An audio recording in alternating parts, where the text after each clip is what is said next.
Hello all, welcome to IAC. ఈ వీడియోలో daily current affairs discuss చేస్తాం కదా. సో ఇప్పుడు కూడా మనం ఇంపార్టెంట్ కరెంట్ అఫైర్స్ ఈ రోజుకి సంబంధించి ఏవైతే ఉన్నాయో సో అవి డిస్కస్ చేద్దాం. వాటితో పాటుగా కొన్ని ఇంపార్టెంట్ పాయింట్స్ని కూడా చూద్దాం.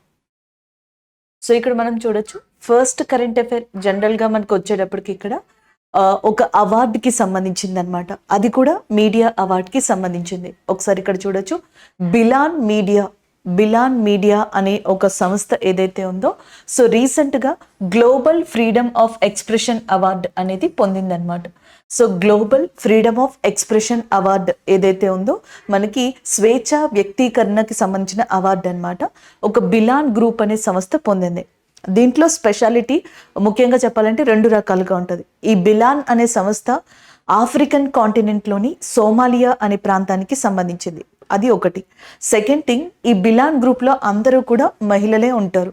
సో ఇట్స్ బేసికలీ ఒక విమెన్ ఓరియంటెడ్ గ్రూప్ అనమాట. అండ్ మహిళలు రన్ చేస్తున్న ఒక మీడియా గ్రూప్గా చెప్పచ్చు బిలాన్ మీడియా. సో ఇప్పుడు మనకి ఇండియాలో డిఫరెంట్ కైండ్ ఆఫ్ ఏవైతే మీడియా ఉన్నాయో, లైక్ టైమ్స్ ఆఫ్ ఇండియా అని చెప్పేసి, హిందుస్థాన్ టైమ్స్ అని చెప్పి, సో ఇట్లా డిఫరెంట్గా ఉన్నాయి చూసారా. అలాగే మనకి సోమాలియా అనే దేశంలో ఏదైతే మనకి బిలాన్ మీడియా ఉందో విమెన్తో రన్ అయ్యేది, అది ఇప్పుడు global freedom of expression award అనేది పొందింది. 2021లో 2021లో ఈ సంస్థ ఏర్పడింది అనమాట, బిలాన్ మీడియా. ఇది ఏర్పడడానికి కారణం యునైటెడ్ నేషన్ డెవలప్మెంట్ ప్రోగ్రామ్, ఐక్యరాజ్య సమితి డెవలప్మెంట్ ప్రోగ్రామ్ యొక్క ఆర్గనైజేషన్ ఏదైతే ఉందో దీని సహకారంతో 2021లో సోమాలియా యొక్క రాజధాని మొగదీషు ఏదైతే ఉందో సో అక్కడికి దగ్గరలోనే దానిని మనకి ఏర్పాటు చేశారు. తర్వాత 2024 నుంచి యూరోపియన్ యూనియన్ దీనికి ఫండింగ్ని ఇవ్వడం స్టార్ట్ చేసిందనమాట. వీళ్ళు ఏంటంటే బేసిక్గా మనకి సోమాలియాలో డిస్క్రిమినేషన్ అండ్ వైలెన్స్, అక్కడ ఉండే ప్రజల మీద ఏదైనా హింస కానీ లేకపోతే ఏదైనా డిస్క్రిమినేషన్ వ్యత్యాసం చూపిస్తున్నా అలాంటి వాటిపైన మనకి ఫోకస్ చేసి చూపిస్తారనమాట. అది ఒకటి. నెక్స్ట్, HIV పాజిటివ్ సోమాలియన్స్ ఎవరైతే ఉన్నారో వాళ్ళ స్టోరీస్ని అక్కడ మనకి చూపించడం. అండ్ ద నెక్స్ట్ వన్ చూడొచ్చు, ఫీమేల్స్ మీద ఏదైనా అబ్యూజివ్ థింగ్స్ లాంటివి జరిగితే, అంటే వాళ్ళని ఏదైనా హింసకి గురి చేసిన ఇలాంటివి జరిగితే వీటి మీద ఫోకస్ చేసి సో వాటిని మీడియా ద్వారా ప్రపంచానికి అండ్ వాళ్ళ దేశానికి కూడా తెలియజేసే ఒక సంస్థగా విమెన్స్ గ్రూప్ ఓరియంటెడ్గా బిలాన్ మీడియా అనేది చెప్పొచ్చు. రీసెంట్గా దానికి ఏ అవార్డు వచ్చింది? Global freedom of expression award అనేది రావడం జరిగింది. అయితే ఒకసారి ఇక్కడ చూడండి, ఆఫ్రికన్ కాంటినెంట్లో మీరు జనరల్గా ఆఫ్రికా ఖండాన్ని కనుక జనరల్గా తీసుకున్నారనుకోండి, అందులో మనకి నెంబర్ ఆఫ్ కంట్రీస్ ఉంటాయి, చాలా దేశాలు ఉంటాయి. ఈవెన్ రీసెంట్గా వచ్చిన వరల్డ్ ప్రెస్ ఫ్రీడమ్ ఇండెక్స్ అని చెప్పేసి ఉంది, ప్రపంచ పత్రిక స్వేచ్ఛ సూచిక అని చెప్పేసి ఉందన్నమాట. అంతేకాకుండా ఎవ్రీ ఇయర్ కూడా మనకి ప్రపంచ పత్రికా స్వేచ్ఛ దినోత్సవాన్ని సో సెలబ్రేట్ చేసుకోవడం జరుగుతుంది కదా. అదే సందర్భంగా మనకి వరల్డ్ ప్రెస్ ఫ్రీడమ్ ఇండెక్స్ అనే దాన్ని కూడా రిలీజ్ చేస్తారు. ఈ సంవత్సరం 2024లో ప్రపంచవ్యాప్తంగా 180 దేశాలకి సంబంధించి 180 కంట్రీస్కి సంబంధించి ఈ ఇండెక్స్ని రిలీజ్ చేశారనమాట, సూచికని. దీంట్లో టాప్ కంట్రీగానేమో నార్వే ఉంది. మన ఇండియా యొక్క ర్యాంక్ 159. అవుట్ ఆఫ్ 180 కంట్రీస్లో మన ఇండియా యొక్క ర్యాంక్ 159గా ఉందన్నమాట. నార్వే టాప్లో ఉంది. సో ఇక్కడ ఎరిత్రియా అనే కంట్రీ ఏదైతే ఉందో సో మనకి అది 180లో ఉన్నట్టుగా చూడొచ్చు. So Eritrea is in the 180 rank అనమాట. ఎరిత్రియా, ఇథియోపియా, కెన్యా ఇవన్నీ కూడా ఆఫ్రికన్ కాంటినెంట్లోని కంట్రీలు. ఇక్కడ సివిలియన్ డిస్టర్బెన్స్ అనేది చాలా ఎక్కువ, పత్రికా స్వేచ్ఛ ప్రకటన అనేది చాలా తక్కువ. అలాంటి ఆఫ్రికన్ కాంటినెంట్లో భాగమైన సోమాలియాకి సో రీసెంట్గా ఈ ర్యాంక్ రావడం అనేది రీసెంట్గా ఈ అవార్డు రావడం అనేది బిలాన్ మీడియాకి చాలా ఇంపార్టెంట్. పత్రికా స్వేచ్ఛ ప్రకటనలో కూడా దీనికి పెద్దగా గొప్ప ర్యాంక్ ఏం లేదు. అవుట్ ఆఫ్ 180లో 145లో ఉంది. బట్ బెటర్గా చెప్పచ్చు, ఇండియాతో పోల్చుకుంటే సో కొంచెం బెటర్ ర్యాంకింగ్లోనే ఉంది. బట్ ఇండియాతో కంపేర్ చేయకూడదు, ఎందుకంటే మన జోగ్రఫికల్ ఏరియా, మన ప్రాబ్లమ్స్, మన రూల్స్ అండ్ రెగ్యులేషన్స్, మన పర్స్పెక్టివ్, మనం ఆచరించే విధానాలు ఇవన్నీ కొంచెం డిఫరెంట్. కంట్రీ టు కంట్రీ డిఫరెంట్గా ఉంటాయి. ఎప్పుడు నార్వే, డెన్మార్క్, ఐస్లాండ్ లాంటివి టాప్ వస్తున్నాయి, మన కంట్రీలు ఎందుకు రావట్లేదంటే దాంట్లో చాలా వేరియేషన్స్ ఉంటాయి. ఆ కంట్రీలో మన కంట్రీ లాంటి వాటితో పోల్చుకుంటే పాపులేషన్ తక్కువ, జోగ్రఫికల్ ఏరియా తక్కువ, ఇలాంటి ఆస్పెక్ట్స్ చాలా ఉంటాయి అన్నమాట. పాజిటివ్ నెగిటివ్ సైడ్స్ కూడా ఉంటాయి. బట్ బేసికలీ 180లో 145 అనేది ర్యాంక్ అనేది జనరల్గా it's not a good thing and అతి మంచి ర్యాంక్ అని చెప్పలేము, అలా అని చెప్పేసి ది బెస్ట్ వర్స్ట్ ర్యాంకింగ్లో కూడా లేదనమాట. సో అట్లా ఈ సోమాలియా అనేది ఉంది. అలాంటి సోమాలియాకి సంబంధించిన బిలాన్ మీడియా ఏమైతే ఉందో అది రీసెంట్గా అవార్డుని పొందింది. నెక్స్ట్ వన్ చూడండి, సోమాలియా యొక్క క్యాపిటల్ రాజధాని ఏది? మోగదీషు అనేది దాని యొక్క రాజధానిగా ఉంది. మనకి ఒక జీకే క్వశ్చన్ ఉందన్నమాట. హార్న్ ఆఫ్ ఆఫ్రికా అని చెప్పేసి అంటాం. హార్న్ ఆఫ్ ఆఫ్రికా అని చెప్పేసి దేన్ని పిలుస్తారు? బేసిక్గా సోమాలియాతో పాటుగా ఇక్కడ చూడండి కెన్యా అనేది కనిపిస్తుందా మీకు? కెన్యా కావచ్చు, అలాగే నెక్స్ట్ వచ్చేటప్పటికి సోమాలియా, ఇథియోపియా, జిబూతి కంట్రీలు ఉన్నాయి కదా, ఒకసారి మళ్ళీ చూసుకోండి. జిబూతి అనే కంట్రీ అండ్ నెక్స్ట్ ఇథియోపియా అనే కంట్రీ, కెన్యా, సోమాలియా. సో ఈ ప్రాంతం ఏదైతే ఉందో దీన్ని హార్న్ ఆఫ్ ఆఫ్రికా అంటారు. చాలా వరకు డిఫరెంట్ ఎగ్జామ్స్లో ఏం చేస్తారంటే హార్న్ ఆఫ్ ఆఫ్రికాకి సంబంధించి ఈ క్రింది వాణిలో ఏది కరెక్ట్ ఏది రాంగ్ ఇలాంటి క్వశ్చన్స్ అడుగుతారు. అది జనరల్గా చూసుకోవచ్చు అనమాట. అలాగే ఇక్కడ కెన్యా ఉంది చూసారా, కెన్యా దేశం, దీని యొక్క రాజధాని నైరోబీ అని చెప్పేసి అంటాం. కెన్యా దేశం యొక్క రాజధాని వచ్చేటప్పటికి నైరోబీ. నైరోబీలో యునైటెడ్ నేషన్ ఎన్వైర్న్మెంట్ ప్రోగ్రామ్ యొక్క హెడ్ క్వార్టర్స్ అనేది ఉంది. ఈ నైరోబీ అనే ప్రాంతంలో United Nation environment programme UNEP అంటాం, దాని హెడ్ క్వార్టర్స్ ఇక్కడే ఉందన్నమాట. ఈ యుఎన్ఈపి ఏం చేస్తుందంటే ఎవ్రీ ఇయర్ కూడా జూలై 5th అంటాం కదా, so June 5th, July 5th కదా, ఎవ్రీ ఇయర్ జూన్ 5th అంటాం కదా. సో జూలై వచ్చేసింది నాకు త్వరగా, జూన్ 5th అంటాం కదా. సో అప్పుడు మనకి ఎన్వైర్న్మెంట్ డే అనేది నిర్వహిస్తుంది, ప్రపంచ పర్యావరణ దినోత్సవం. ఆ ఎన్వైర్న్మెంట్ డే 2024లో ఇది నిర్వహించినప్పుడు థీమ్ ఇతివృత్తాంతంగా ఏం చెప్పిందంటే land restoration, desertification and drought resilience అని చెప్పేసి చెప్పింది అనమాట.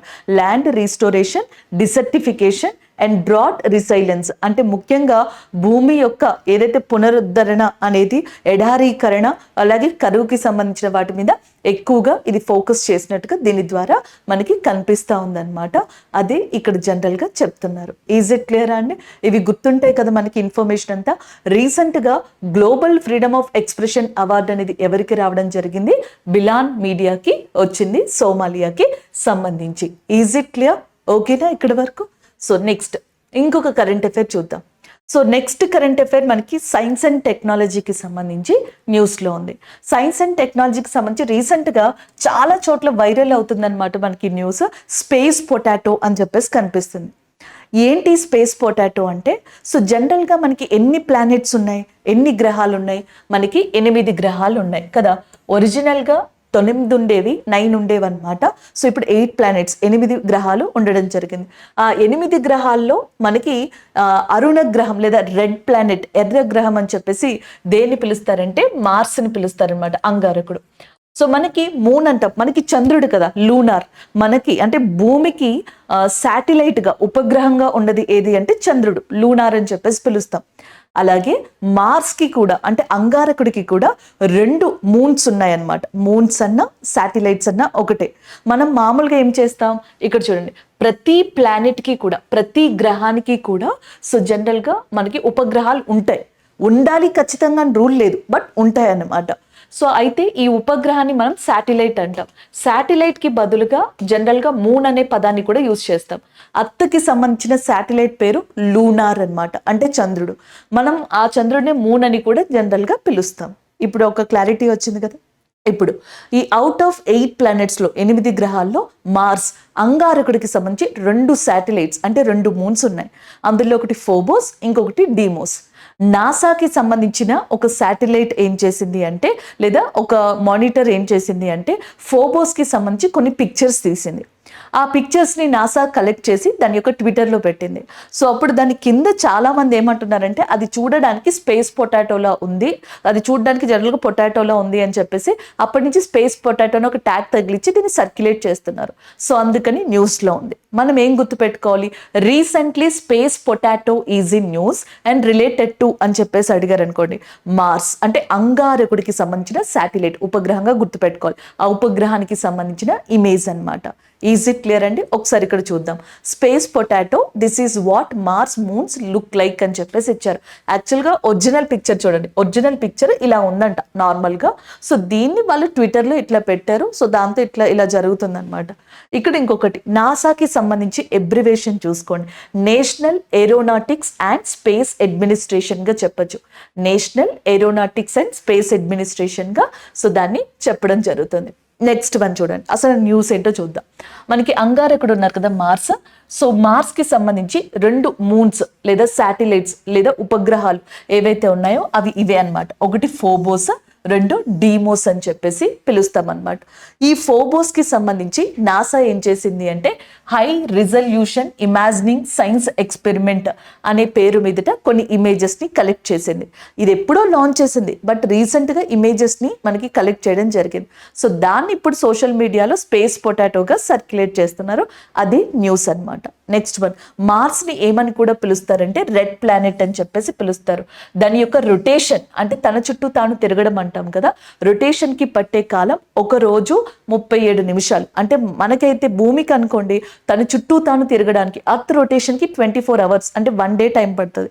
బట్ మార్స్కి 1 డే 37 మినిట్స్ వరకు పడుతుందంట. రివల్యూషన్కి వచ్చేటప్పటికి భూమికి అయితే సూర్యుడి చుట్టూ తిరగడానికి 365 డేస్ పడుతుంది. బట్ మార్స్కి 1.88 అర్త్ ఇయర్స్ పడుతుంది అని చెప్పేసి ఉంటుంది అనమాట. సో చాలా ఎగ్జామ్స్లో రివల్యూషన్, రొటేషన్ అడుగుతున్నారు ప్లానెట్స్కి సంబంధించి. అవి ఒకసారి చూసుకోండి. అసలు ప్లానెట్స్లో వేటికైనా శాటిలైట్స్ లేవా అంటే లేవు. ఒకటి వచ్చేటప్పటికి మెర్క్యూరీ అని చెప్పేసి అంటాం. మెర్క్యూరీ అసలు మొత్తం ప్లానెట్స్లో చాలా స్మాలెస్ట్ ప్లానెట్ అనమాట. అతి చిన్న గ్రహంగా మెర్క్యూరీ అనేదాన్ని చెప్పొచ్చు. ఈజ్ ఇట్ క్లియరా అండి? ఇది ఒకటి. Next Venus. వీనస్ అంటే శుక్రుడు అనమాట. సో వీనస్కి కానీ మెర్క్యూరీకి కానీ అసలు 0 మూన్స్ శాటిలైట్స్ లేవు. మిగతా వాటన్నిటికీ శాటిలైట్స్ ఉన్నాయి. ఎక్కువ శాటిలైట్స్ ఉన్నది సాట్రాన్, శని గ్రహానికి. సో దాని తర్వాత బృహస్పతి, జూపిటర్కి ఎక్కువ ఉంటాయి. బుధుడికి కానీ శుక్రుడికి కానీ మెర్క్యూరీకి వీనస్కి అసలు శాటిలైట్స్ అనేవి లేవు. ఈజ్ ఇట్ క్లియర్ అండి? అండ్ రీసెంట్గా ఇలాంటిదే ఇంకొకటి కూడా మనకి న్యూస్లో కనిపిస్తూ ఉంది. స్పేస్ వేరియబుల్ ఆబ్జెక్టివ్స్ మానిటర్ అని చెప్పేసి ఉందన్నమాట. So space variable objects monitor అని చెప్పి SVOM. దీన్ని చైనా, ఫ్రాన్స్ కలిసి లాంచ్ చేశాయి. ఇలాంటి దాన్ని సముద్రాల గురించి చదవడానికి, ఓషన్స్ గురించి చదవడానికి, ఓషనోగ్రఫీ రిలేటెడ్గా కొంత సంవత్సరాల క్రితం చైనా, ఫ్రాన్స్ కలిసి ఒక శాటిలైట్ని లాంచ్ చేశాయి. ఏది సముద్రాల గురించి తెలుసుకోవడానికి, ఓషన్స్ గురించి. తర్వాత చాలా సంవత్సరాల తర్వాత మళ్ళీ ఫ్రాన్స్ అండ్ చైనా కలిసి రీసెంట్గా SVOM, space variable objective monitor అనేదాన్ని లాంచ్ చేశాయి. ఇదేం చేస్తుందంట, మనకి విశ్వంలో అంటే యూనివర్స్లో గామా రేస్ అని చెప్పేసి ఉంటాయి కదా.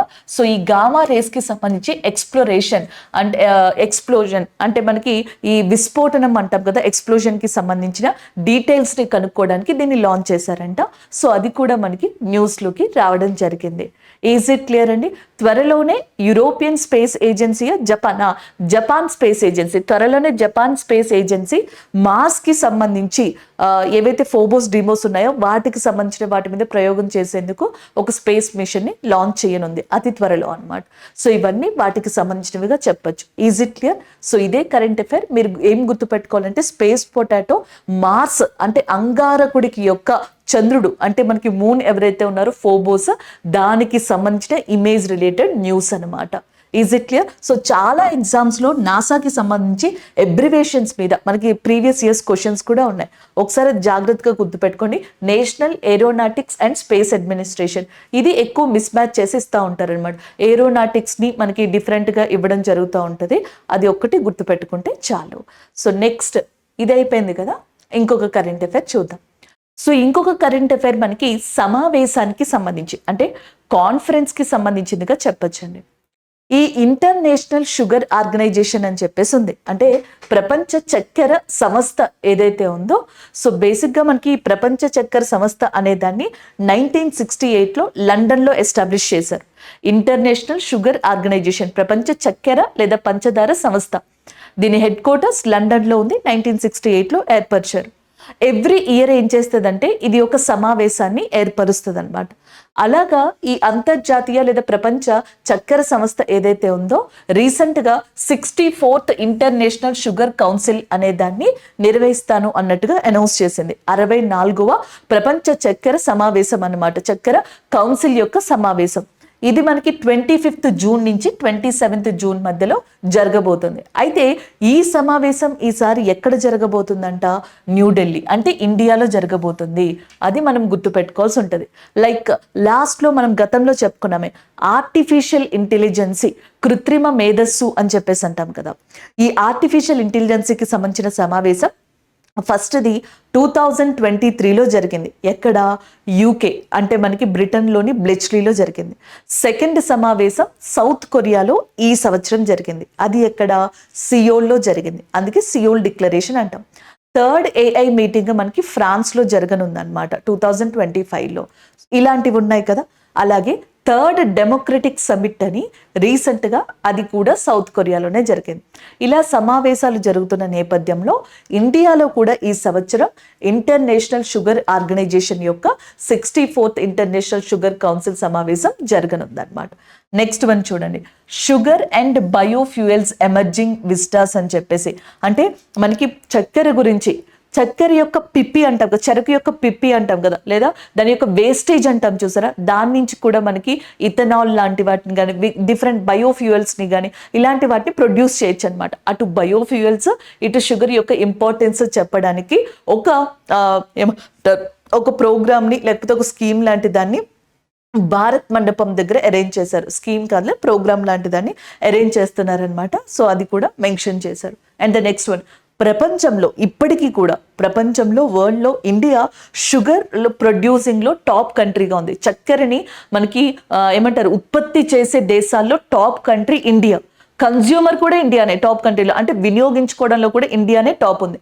ప్రపంచంలో మనకి జనరల్గా చూసుకుంటే 20% ప్రొడక్షన్ అవుట్ ఆఫ్ 100%లో 20% ప్రొడక్షన్ చక్కెరకి సంబంధించి కేవలం ఇండియా మీదుగానే జరుగుతుంది. And the next one, consumer అంటే వినియోగంలో చూసుకుంటే ప్రపంచంలో 15% షుగర్ని లేకపోతే దాని రిలేటెడ్ వాటిని కన్జ్యూమ్ చేసేది ఎక్కువగా ఇండియానే.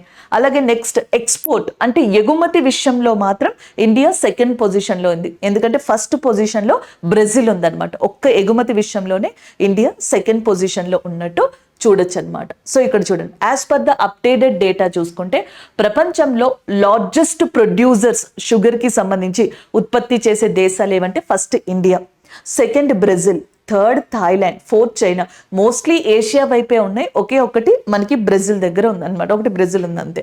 అండ్ ద నెక్స్ట్ వన్, ఇండియాలో అయితే first state Uttar Pradesh, second Maharashtra, third Karnataka, fourth Tamil Nadu, fifth Gujarat. షుగర్ని ప్రొడ్యూస్ చేసే స్టేట్స్ ఇండియాలో ఏది? పంచదారని లేదా చక్కెరని అంటే ఫస్ట్ది ఉత్తరప్రదేశ్ ఉంది, సెకండ్ వచ్చేటప్పటికి మహారాష్ట్ర ఉంది, థర్డ్ కర్ణాటక ఉంది, అంటే ఉత్తరప్రదేశ్, మహారాష్ట్ర, కర్ణాటక. దాని తర్వాత తమిళనాడు అండ్ గుజరాత్ అనేవి వరుసగా ఉన్నాయన్నమాట. ఇవి స్టేట్స్, కంట్రీస్. ప్రొడక్షన్ అంటే ఉత్పత్తికి సంబంధించి మనకి ర్యాంకింగ్ ఆధారంగా అప్డేటెడ్ డేటా ప్రకారం ఇది చెప్తున్నాం అనమాట. Next one, sugar bowl of the world అని క్యూబాని పిలుస్తారు. Sugar bowl of the world అని క్యూబాని పిలుస్తారు. ఒకప్పుడు one of the largest exporter, ఎగుమతిదారు కంట్రీగా మనకి క్యూబా ఉండేది. ఇప్పుడు ఆ ప్లేస్ని బ్రెజిల్ తీసేసుకుంది. ఆ డామినేషన్ని ఇండియా, బ్రెజిల్ చేస్తున్నాయి ఇప్పుడు ప్రపంచంలో షుగర్ విషయంలో, చక్కెర విషయంలో. ఒకప్పుడు క్యూబా ఉండేదన్నమాట. అండ్ దెన్ నెక్స్ట్ వన్ చూడండి, నేషనల్ షుగర్ రీసెర్చ్ ఇన్స్టిట్యూట్ అని చెప్పేసి అంటున్నాం. అంటే జాతీయ చక్కెర పరిశోధన సంస్థ అనేది ఉత్తరప్రదేశ్లోని కాన్పూర్ దగ్గర లొకేట్ అయ్యి ఉందన్నమాట. సో ఇది వాటికి సంబంధించి కంప్లీట్గా మనకి ఇక్కడ ఇచ్చిన ఇన్ఫర్మేషన్గా చెప్పచ్చు. ఒకసారి జాగ్రత్తగా గుర్తుపెట్టుకోవడానికి ట్రై చేయండి. Is it clear? ఓకేనా అండి? నెక్స్ట్ కరెంట్ అఫైర్ చూద్దాం. సో నెక్స్ట్ కరెంట్ అఫైర్ వచ్చేటప్పటికి ఇది మనకి తెలిసిందే, ఒక జనరల్ డిస్కషన్. కరెంట్ అఫైర్ అనే కన్నా ఒక న్యూస్ లాంటిది అని చెప్పేసి చూస్తే మనకి బాగా అర్థమవుతుంది. కేరళ అనే స్టేట్ ఉంది కదా, సో కేరళ అనే స్టేట్ని కేరళంగా మార్చనున్నారు. దానికి సంబంధించి ఆ రాష్ట్ర ప్రభుత్వం, ఆ రాష్ట్ర అసెంబ్లీలో ఒక రిజల్యూషన్ పెట్టింది. Recently Kerala state assembly passes ఆ resolution to rename state to Keralam అని చెప్పేసి ఉందన్నమాట. మనం కేరళ అంటాం కదా, మలయాళం లాంగ్వేజ్ అంటే వాళ్ళది ఏంటండి భాష, మంది తెలుగు అన్నట్టుగా వాళ్ళదేంటి మలయాళం అంటాం కదా, ఆ మలయాళం లాంగ్వేజ్లోగా కేరళం అని చెప్పేసి వస్తుందంట. అలా పిలిస్తే బాగుంటుంది, మా స్టేట్ పేరు అలా మారుద్దాము అన్నట్టుగా. సో వీళ్ళు ఆ రిజల్యూషన్ పెట్టారు. ఎవరు రిజల్యూషన్ని మనకి అసెంబ్లీలో ప్రవేశపెట్టారు అంటే ఆ చీఫ్ మినిస్టర్, ఆ స్టేట్ చీఫ్ మినిస్టర్, కేరళ యొక్క ముఖ్యమంత్రి అయిన పిన్నారి విజయన్ గారే ఆ అసెంబ్లీలో మనకి ఈ తీర్మానాన్ని ప్రవేశపెట్టారు. ఇందులో ఇంకొక ఇంట్రెస్టింగ్ థింగ్ ఏంటి అంటే రూలింగ్ పార్టీ, అపోజిషన్ పార్టీ రెండూ కూడా దీన్ని యాక్సెప్ట్ చేశాయి అన్నమాట, రిజల్యూషన్ని పాస్ చేశాయి. అది ఇంపార్టెంట్ థింగ్. 2023లో ఇలాంటి దాన్ని ప్రవేశపెట్టారు, కొన్ని టెక్నికల్ ఇష్యూస్ వల్ల అది ఆగిపోయిందంట. ఇప్పుడు మళ్ళీ దాన్ని తీసుకొచ్చి అసెంబ్లీలో ప్రవేశపెట్టారు. సో ఇది జరిగింది. నెక్స్ట్ అండ్ చీఫ్ మినిస్టర్ ఏం చెప్పారంటే మేము ఆర్టికల్ 3 ప్రకారమే ప్రొసీడింగ్స్లోకి వెళ్తున్నాము అని చెప్పేసి అన్నారు. మనకి కాన్స్టిట్యూషన్ ఉంది కదా, భారత రాజ్యాంగం. భారత రాజ్యాంగంలో సో మనకి ఒరిజినల్గా 22 పార్ట్స్ ఉండేవి, 22 భాగాలు. తర్వాత అవి కాస్త 25 పార్ట్స్ అయ్యాయి. సో ఫస్ట్లో 8 షెడ్యూల్స్ ఉండేవి, ఇప్పుడు 12 షెడ్యూల్స్ అయ్యాయి. భారత రాజ్యాంగంలో ఫస్ట్ షెడ్యూల్లో ఆర్టికల్ 3లో రాష్ట్రాల గురించి మెన్షన్ చేశారు. అసలు గట్టిగా మాట్లాడుకుంటే మనకి భారత రాజ్యాంగంలో ఇండియన్ కాన్స్టిట్యూషన్లో పార్ట్ 1 అని చెప్పేసి ఉంటుంది. పార్ట్ 1లో రాష్ట్రాలు, కేంద్రపాలిత ప్రాంతాల గురించి మాట్లాడతారు. ఆర్టికల్ 1 అనే దాంట్లో India, that is Bharat, union of states అని చెప్పేసి ఉంటుందన్నమాట. అంటే మన రాజ్యాంగాన్ని నిర్మించినప్పుడే కొన్ని డిఫరెన్షియేషన్స్ వచ్చాయి. కొంతమంది ఇండియా అనే పేరుని సజెస్ట్ చేశారంట, కొంతమంది భారత్ అనే పేరుని సజెస్ట్ చేశారు. ఇట్లా చాలా డిఫరెంట్ కైండ్ ఆఫ్ డిస్కషన్స్ దీని మీద ఉన్నాయి. ఒకసారి ఇలా చెప్పారని, ఒకసారి ఇలా చెప్పారు. సో కంప్లీట్గా India, that is Bharat, union of states అని చెప్పేసి ఆర్టికల్ 1లో మెన్షన్ చేసి ఉంటుంది. ఆర్టికల్ 2 వచ్చేటప్పటికి ఏంటంటే న్యూ స్టేట్స్ ఫార్మేషన్కి సంబంధించి ఉంటుంది. ఈ న్యూ స్టేట్స్ ఫార్మేషన్ దేనికి సంబంధించి ఉంటుంది? ఏదైనా మన టెరిటరీ కానిది, ఫారిన్ టెరిటరీ అంటే మన భారతదేశపు లోపలి ప్రాంతం కాకుండా వేరే ప్రాంతాన్ని మనం తీసుకుంటే గనక దాన్ని రాష్ట్రంగా మార్చేది ఏదైతే ఉంటుందో ఆ ఆర్టికల్ 2లో మనకు కనిపిస్తుంది న్యూ స్టేట్ ఫార్మేషన్. సిక్కిం ఒరిజినల్గా మన ప్రాంతంలో లేదు ఇండియాకి ఇండిపెండెన్స్ వచ్చేటప్పటికి. సో అది దాన్ని సెపరేట్ రూలింగ్లో సెపరేట్ ప్రాంతంగా ఉండేది. తర్వాత దాన్ని మనం తీసుకోవడం స్టేట్గా మార్చడం జరిగింది. అది ఇప్పుడు ఎందులోకి వస్తుంది? ఆర్టికల్ 2లోకి వస్తుంది. ఆర్టికల్ 3లో కూడా స్టేట్స్ ఫార్మేషన్ ఉంది. ఏది ఎగ్జిస్టింగ్ ఏరియాస్, భారతదేశం లోపల ఎగ్జిస్ట్ అయ్యి ఉన్న ఏరియాస్ ఉంటాయి చూసారా, వాటిని రాష్ట్రాలుగా కలపచ్చు లేదా విడదీయచ్చు. ఆంధ్రప్రదేశ్, తెలంగాణ 2 రాష్ట్రాలుగా మనకి తీసుకొచ్చారు, అది ఆర్టికల్ 3 ప్రకారం జరగచ్చు. లేదా జమ్మూ కాశ్మీర్ అనే దాన్ని స్టేట్ని యూనియన్ టెరిటరీస్గా మనకి మార్చడం జరిగింది. ఇవన్నీ అంటే ఉన్న ప్రాంతాన్ని, ఎగ్జిస్ట్ అయి ఉన్న ప్రాంతాన్ని రాష్ట్రాలుగా చేయడం కానీ, స్టేట్స్ ఫామ్ చేయడం కానీ, స్టేట్స్ని విడదీయడం కానీ, లేదా బౌండరీస్ని చేంజ్ చేయడం కానీ, సరిహద్దుల్ని లేదా నేమ్స్ని చేంజ్ చేయడం కానీ, changes or modification to existing states, already exist అయి ఉన్న భారతదేశం లోపల రాష్ట్రాలుగా ఉన్న ప్రాంతాలలో ఏదైనా మార్పులు సరిహద్దుల పరంగా, పేర్లు పరంగా ఇలా ఏమన్నా చేయాలి అన్నా రాజ్యాంగంలోని ఆర్టికల్ 3 అనే దాని కింద ఈ ప్రొసీడింగ్స్ అనేవి జనరల్గా ఉంటాయి. ఇలా గతంలో ఎప్పుడైనా జరిగిందా అని అడిగితే మాత్రం గతంలో ఇలా చాలాసార్లు జరిగింది. మనకి ట్రావెన్కోర్, కొచ్చిన్ ప్రాంతాన్ని కలిపే కేరళగా ఫామ్ చేశారు. ఇప్పుడు దాన్ని కేరళంగా మార్చమంటున్నారు. అది ఒకటి. నెక్స్ట్ వన్, మధ్య భారత్ అని ఉండేది ఒకప్పుడు, దాన్ని మధ్యప్రదేశ్ కింద చేంజ్ చేశారు. అండ్ మద్రాస్ అని ఉండేది తమిళనాడు కింద చేంజ్ చేశారు. మైసూర్ అని ఉండేది కర్ణాటక కింద చేంజ్ చేశారు. ఒరిస్సా అనే దాన్ని ఒడిషా కింద 2011లో చేంజ్ చేశారు. పాండిచ్చెర్రి అనే దాన్ని పుదుచ్చెర్రి కింద 2006లో లాంచ్ చేశారు. అంతెందుకు, సో మనకి ఆల్మోస్ట్ ఒక 6 months బ్యాక్ అనుకుంటా ఒక న్యూస్ సర్క్యులేట్ అయింది. ఇండియా పేరుని అఫీషియల్గా అన్ని చోట్ల కూడా భారత్గా చేంజ్ చేయాలనుకుంటున్నారు. అంటే వేరే కంట్రీస్ సో జనరల్గా మనల్ని భారత్ అని పిలువ, మీరు ఇండియన్సా అని అడుగుతారు. ఇండియా, భారత్ రెండు యాక్సెప్టెడే ఇండియాలో, ఆర్టికల్ 1లో కూడా అదే మెన్షన్ చేసింది. కానీ మనం వేరే కంట్రీకి ఎప్పుడైనా రిప్రజెంటేటివ్గా వెళ్ళినప్పుడు లేదా వేరే కంట్రీ వాళ్ళు మనల్ని రికగ్నైజ్ చేసినప్పుడు మనల్ని ఏమంటారు? ఇండియన్సా అని అడుగుతారు కదా. సో దానిని ఇప్పుడు భారత్ కింద రిప్రజెంట్ చేయాలి అనుకుంటున్నారు. అందుకే G20 సమావేశం జరిగినప్పుడు ప్రైమ్ మినిస్టర్ నరేంద్ర మోదీ గారి యొక్క ఏదైతే రెస్పెక్టెడ్ అలర్టెడ్ ప్లేస్ ఉందో ఆ మీటింగ్లో, ఆ కాన్ఫరెన్స్లో, అక్కడ కూడా మనకి భారత్ అని చెప్పేసి మెన్షన్ చేయడం జరిగిందనమాట. అలా ఇండియా యొక్క హయ్యర్ అఫీషియల్స్ నేమ్స్ కింద అంతా కూడా మనకి ఆ నేమ్ ప్లేట్లో భారత్ అని మనకి మెన్షన్ చేశారు. అప్పట్లో ఈ డిస్కషన్ కూడా వచ్చింది. సో ఆర్టికల్ 1, 2, 3 ఏవైతే ఉన్నాయో 4 వరకు కూడా ఇవన్నీ రాష్ట్రాలు, కేంద్రపాలిత ప్రాంతాలు ఏర్పాటు అంటే ఫామ్ అవ్వడం కానీ, లేకపోతే చేంజెస్ ఉంటే చేయడం కానీ, ఇవన్నీ కూడా దాంట్లో మెన్షన్ చేసి ఉంటే ఓవరాల్గా అది పార్ట్ 1లోకి రావడం జరుగుతుంది అనమాట. సో ఇది జనరల్గా వీటికి సంబంధించిన మెయిన్ ఇన్ఫర్మేషన్ గా చెప్పొచ్చు, ఏది కేరళకి సంబంధించి. అలా కేరళ అనేది న్యూస్లోకి వచ్చింది కదా, దీనికి సంబంధించి ఇంకొక ఇంపార్టెంట్ కరెంట్ అఫైర్ ఏదైతే ఉందో అది కూడా రివైజ్ చేద్దాం. అదే కోజికోడ్. సో దీన్ని కుజికోడ్ అని కూడా పిలవచ్చు, లేదా కోజికోడ్ అని కూడా పిలవచ్చు అనమాట. సో రెండింటిని మీరు గుర్తుపెట్టుకోవచ్చు. కోజికోడ్ అని చెప్పేసి పిలవచ్చు, లేదా కుజికోడ్ అని కూడా పిలవచ్చు. ఇది కేరళలో ఉందన్నమాట. అయితే యునెస్కో అనేది ఉంది, తెలుసు కదా మీకు. యునెస్కో యొక్క హెడ్ క్వార్టర్స్ ఎక్కడ ఉంది?